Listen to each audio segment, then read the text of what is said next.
Hello everyone, আমার channel টুকিটাকিতে তোমাদের সবাইকে অনেক ওয়েলকাম।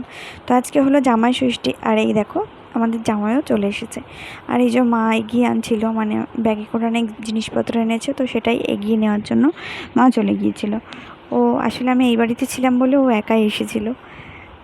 তো এই যে চলে এসেছে আমাদের বাড়ির জামাই। আর এখানে হচ্ছে জামাইয়ের হাটে বাতা দেবে বলে মা হচ্ছে এই ফল টলগুলো এখানে রেডি করছিল। আর মা ফল রেডি করলে আমি পুজোটা দিয়ে নিয়েছি। আর পুজো দেওয়ার পরে এটা হচ্ছে গোপালের জামা, মানে জামাই ষষ্ঠীর জামা। তো পুজো দেওয়ার পরে আমি জামাটা গোপুকের সোনাকে দিয়ে দিয়েছি। আর এই যে এখানে পুরো বাটা রেডি, 13 রকম মতো ফল রয়েছে আর 7 রকমের মিষ্টি রয়েছে।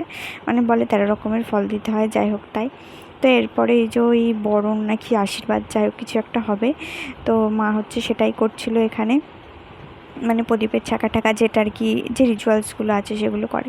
আসলে জামাই ষষ্ঠীতে এক একজনের এক এক রকম নিয়ম, তো সেই জন্য।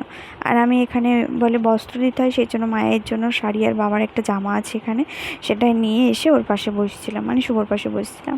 আর মা দেখো একটু হাওয়া করে দিচ্ছিলো পাখা দিয়ে। তো এই যে আমাদের খাওয়া দাওয়া হয়ে গেলে বিকেলবেলা মানে একটু ঘুমিয়েছিলাম, রেস্ট নিয়েছিলাম, তারপরে বিকেলবেলায় আমি একটু ঘুরতে যাবো বলে বেরিয়েছিলাম। আর দেখো রকি সোনা গরমে কী করছে, এই যেখানে পারছে সেখানে শুয়ে পড়ছে। তো এই যে আমি একদম রেডি হয়ে রাস্তায় বেরিয়ে পড়েছি। আর ওই যে আমার বর আর কি, মানে আমার বরমশাই বাইক নিয়ে আসছে। যাবো একটু ঘুরতে পঞ্চরণতলায়। তোমরা অনেকেই আমার আগের ব্লগে হয়তো দেখেছো পঞ্চরণতলার কথা, মানে আমি প্রায় পঞ্চরণতলাটায় যাই। ওই জায়গাটা খুব সুন্দর, খুব ভালো লাগে। আর এই কি ক্যামেরাটা উল্টে গেল কেন, আমি তো দেখিনি, এখন দেখছি। তো যাই হোক, তোমরা উল্টোভাবেই দেখো। তো এই যে যাওয়ার পথে এই আম বাগান আছে এখানে কত, দেখো। আর নিচে আমগুলো ঝুলে থাকলে দেখতে এটা বেশি ভালো লাগতো, কিন্তু আমগুলো ছিল না। আমের সিজন তো প্রায় শেষের পথে, সেই জন্য। আর এটা হলো নাইস পার্ক, মানে দেবকের নাইস পার্ক, অনেকে হয়তো নাম শুনেছো তোমরা। তো এই যে আমরা পঞ্চরণতলার গলিতে ঢুকে গিয়েছি। আর দেখো এই রাস্তাটা কত সুন্দর, মানে একদম গ্রাম্য প্রকৃতির। আর এই রাস্তাটা যেন আগে মাটির ছিল, এই রিসেন্ট রাস্তাটা পাকা করে দিয়েছে। মানে অনেক আর কি অনেক কী বলবো ভক্তরা আসে, তো সেই জন্য রাস্তাটা পাকা করে দিয়েছে যাতে সবার আসতে কোনো অসুবিধা না হয়। আগে কাদা ছিল, আর বৃষ্টি হলে প্রচুর কাদা হতো এই রাস্তায়। কত সুন্দর না বলো রাস্তাটা, একদম মাঠের মধ্যে দিয়ে রাস্তা। আর এখানে দেখো, এই দেখো তিল তিল হচ্ছে, তিল কেটে তিলগুলো শুকাতে দিয়েছিল, সেগুলোই ঝাড়ছিল এই তিল এখানে। তো ওই যে আমরা চলে এসেছি পঞ্চননতলায়। ওই যে বট গাছ দেখতে পাচ্ছ, এইখানে হচ্ছে আমাদের পঞ্চরণতলা। আর এই দেখো মাঠের পাশে এইখানে তিলের হচ্ছে তিল ঝাড়ছে, তিল চাষ করেছিল তাই। তা আমি বেদির উপরে মানে থানের উপরে উঠে গিয়েছি পঞ্চরণতলায়। আর এই যেটা আমাদের বহু পুরনো বট গাছ। আর ওখান থেকে ঝুড়ি নেমেছে, দেখো ওই যে জায়গাটা দেখতে পেলে ওটাও একটা ঝুড়ি, বট গাছের ঝুড়ি নেমে ওরকম মোটা হয়ে গেছে। আর দেখো বটগাছটা কত মোটা, প্রচুর মোটা, মানে 5 জন মতন একসাথে হাতে শিকল করে ধরলেও হয়তো নাগাল পাওয়া যাবে না, এরকম মোটা। তো আমরা এখানে বসে বসে কিছুক্ষণ গল্প করছিলাম। আর দেখো পঞ্চরণতলার এই গাছ, মানুষের কত বিশ্বাস যে এখানে এই যে ঝরা বেঁধেছে। কিন্তু মানে আমার নিজের ব্যক্তিগতভাবে আমি মানুষ শীত বা ঝরাবাদ একদমই পছন্দ করি না, কারণ ভগবান আমার জন্য যা ঠিক করে রেখেছে সেটা ঠিক, মানে আমার হবেই। সুতরাং শুধু শুধু ভগবানের উপর ভার চাপিয়ে তো আমার লাভ নেই, সে আমার জন্য যা করে রেখেছে আমি তাতেই খুশি।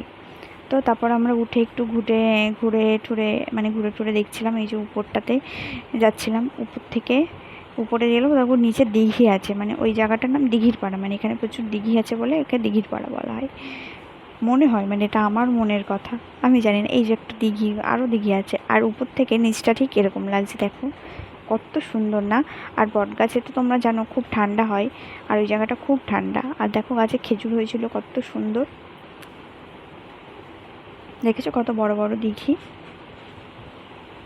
আর দেখো একটা মাছ মরে মানে উপরে ভেসে গেছিলো, ওই গরমে মাছও মরে যাচ্ছে, জল গরম হয়ে যায়। তো তো আমরা এখানে কিছুক্ষণ থেকে রিলস টিলস বানিয়ে বাড়ির দিকে ফিরছিলাম, কারণ বাইরের দিকে একটু দোকানে যেতে হবে সেই জন্য। তো এই যে শুভ গাড়ি ঘুরিয়ে নিয়েছে, আর আমি এই যে উঠে বসে পড়েছি। তো আমরা চলে এসেছিলাম এটিএম থেকে টাকা তুলে আমি গিয়েছিলাম একটু কসমেটিক্সের দোকানে, কিছু কেনাকাটি করার ছিল। তো ওই দোকানটায় পাইনি বলে এই দোকানটাতে গিয়েছিলাম। আর এখানে একটা দাদার দোকান আছে, তাই আমি টাটা করে চলে আসছিলাম। আসার পথে এখানে ঝালমুড়ির দোকান দেখতে পেয়ে, মানে ঝালমুড়ি বলতে কি, এখানে ঝালমুড়ি, আলু কাবলি, তারপরে পাঁচমিশালি সব রকমই পাওয়া যায়, বাদাম মাখা। তো নিয়ে তারপরে চলে এসেছিলাম ভুট্টার দোকান, এখান থেকে দুটো ভুট্টা নিয়ে চলে এসেছিলাম বাড়িতে। তো এই যে দুটো গার্ডার আর একটা পাউডার কিনেছি, আর এই বামটা পাউডারের সাথে ফ্রি দিয়েছে। তো বসে বসে কোনো কাজ পাচ্ছিলাম না বলে দেখো, ওর শুভর আংটি পরতে ভালো লাগে না বলে ও আংটিগুলো খুলে দিয়েছিল, তাই আমার আংটিটা আমি ওকে পরিয়ে দিয়েছিলাম। আর আমার আঙুলগুলো খুব মোটা মোটা দেখো, ওই জন্য ছেলেদের হাতের সমান, মানে আমার আংটিও শুভর হাতে হয়ে যায়। তারপরে মাম্মা এসেছিলো, তাই ওকে একটু আমি পাউডার মাখিয়ে দিচ্ছিলাম, ঘামাচি ভরে গিয়েছে ওর গায়ে জানো তো, তাই পাউডার মাখিয়ে দিচ্ছিলাম ওর গায়ে। আর ও দেখো চুপ করে বসে সেই পাউডার মাখছিল। মাম্মা কিন্তু বেশিরভাগ সময় আমার কাছেই থাকে জানো তো, স্নান করিয়ে দিই, খাইয়ে দিই, অপা খাইয়ে দাও, অপা স্নান করিয়ে দাও, এরকম করে, শুধু খুব বায়না করে। তারপরে মা একটু আম দিয়েছিল, আম খাচ্ছিলাম। ব্লগটা কেমন লাগলো জানিও, ভালো লাগলে লাইক কমেন্ট করো, আর আমার চ্যানেলটাকে প্লিজ সাবস্ক্রাইব করো। দেখা হবে পরের কোনো ব্লগে। টাটা।